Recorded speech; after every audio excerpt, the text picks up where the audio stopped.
Nous sommes ici dans la salle de lecture de la bibliothèque du Chevalier de Sessol, au dernier étage du musée Masséna. C'est une bibliothèque spécialisée, régionale, mais publique. On peut y venir tous les jours, sauf le mardi, les jours de la semaine.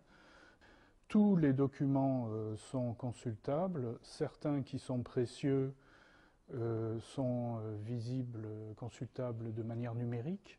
Beaucoup de choses sont d'ailleurs mises en ligne. C'est une bibliothèque qui est spécialisée notamment pour le XIXe siècle. C'est une bibliothèque qui s'est constituée en même temps que le musée Masséna dans laquelle elle se trouve. Et la salle de lecture dans laquelle nous sommes maintenant est ouverte depuis 2008. Précédemment, elle se trouvait dans le rez-de-chaussée du musée. Et l'ancienne bibliothèque fait maintenant partie du parcours de visite du musée. Elle est accessible au public qui vient visiter le musée. Alors ici, dans cette salle de lecture, viennent essentiellement des chercheurs, des étudiants, des architectes, pour consulter des journalistes, pour consulter les fonds que nous possédons. Il y a des fonds qui sont extrêmement rares et précieux, puisqu'on a 500 manuscrits, environ 2000 cartes et plans, des estampes qui représentent la région, 16 000 ouvrages et 14 000 brochures. C'est un fonds qui a été constitué par le chevalier de Sessol et ses parents, ses aïeux, sur 4 générations. Et c'est un fonds qui est toujours en accroissement, puisque nous avons beaucoup de donateurs.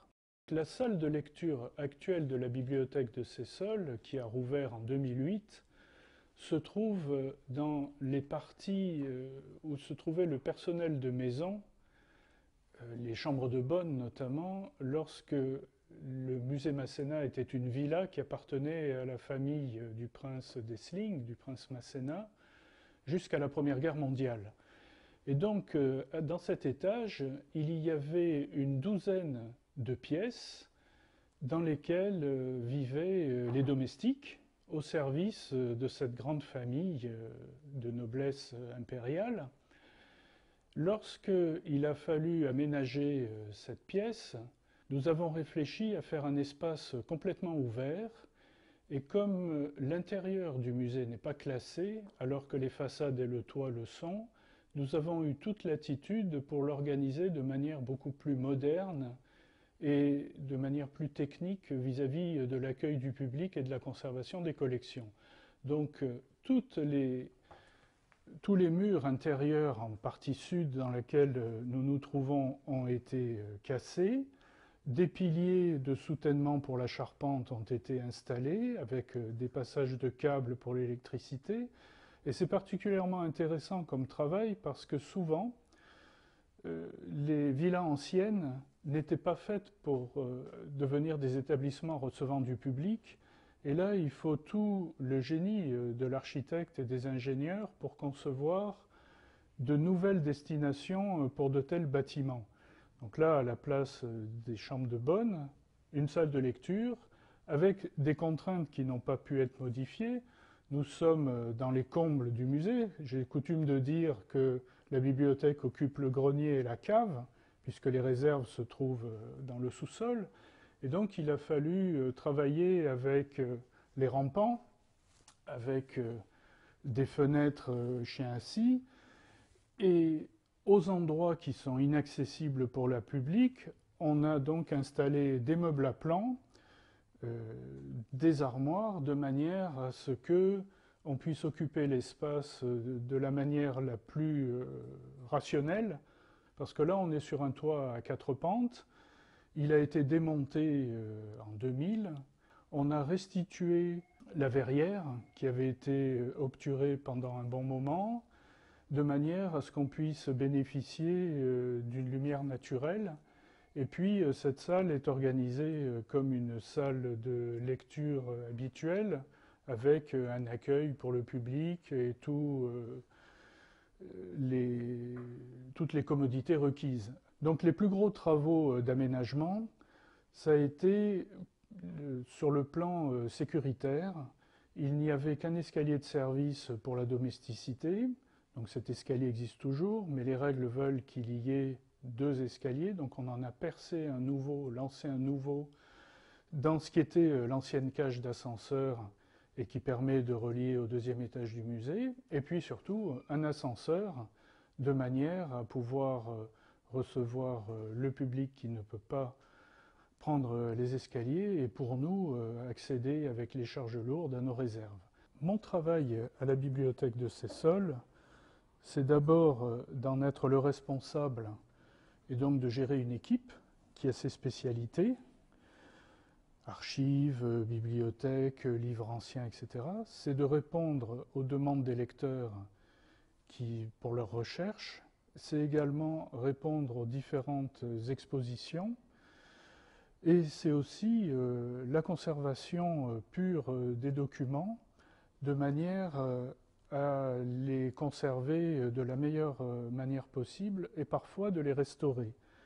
Donc on a des documents qui nous ont été donnés, qui sont là dans les collections depuis quelque temps, et parfois ce sont des œuvres qui sont uniques, comme cet album qui est un album de bienfaisance qui a été constitué en 1860 pour l'impératrice Féodorovna. Donc c'est un document qui doit être restauré parce qu'il est fragilisé, parce qu'il a été sali et puis parce que les pages sont désolidarisées. Donc il va dans quelque temps partir en restauration et pour le consulter, on passera par des images numériques, ce qui est beaucoup plus commode parce qu'on peut les agrandir et on peut les consulter chez soi. Mais nous avons un devoir strict de conservation dans les meilleures conditions possibles. Et là, on a un exemple de document qui, lui, a été restauré en bonne et due forme. Il a donc une boîte de conservation non acide. Et ensuite, à l'intérieur, l'ouvrage a été complètement démonté, nettoyé, mis à plat, stabilisé, numérisé. C'est l'Albanese Beaumont que les collectionneurs connaissent bien. C'est l'un des plus bels ouvrages qui a été publié sur Nice, à Genève en 1787. Et il représente Nice et ses environs.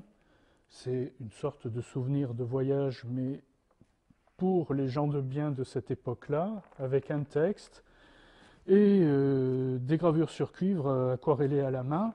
Et puis, on conserve aussi beaucoup de photographies, puisque la bibliothèque de Seyssol est d'abord connue pour les photographies de montagne du chevalier de Seyssol. Il y a 7580 plaques de verre que nous venons de mettre en ligne sur le site des archives BAC et qui sont donc disponibles pour tout le monde et téléchargeables. Mais nous avons beaucoup d'autres choses, dont le fonds Giletta.